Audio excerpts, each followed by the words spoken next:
Tēnā koutou e te whānau. Ke te oma ahau I tēnei rā.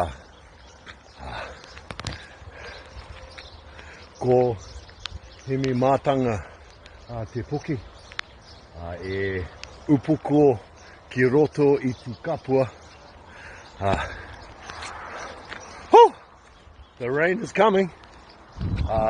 My island, Kapiti Island, is out there beyond that cloud.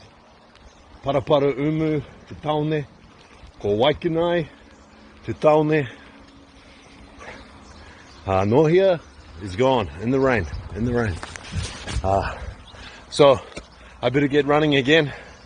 But the whakatauki, tama tū, tama ora, tama moi, tama mate. I have to get out, feel good, and then my brain will start working good too. So, he karakia, kinaki, e rongo, e karanga ana au ki rongomātāne. E rongo, kia taumai te rongomau. E rongo, Whakatangatanga, te pörarurau, te mānukanuka, te Māori rērere. E rongo, kia taumai te wairua.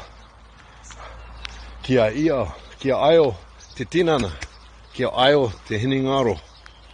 Kia whakamaua, kia whita, kia tina. Huie, taikie. Hi, time to get my feet into gear. It's about to pour down. Hope you have a good day.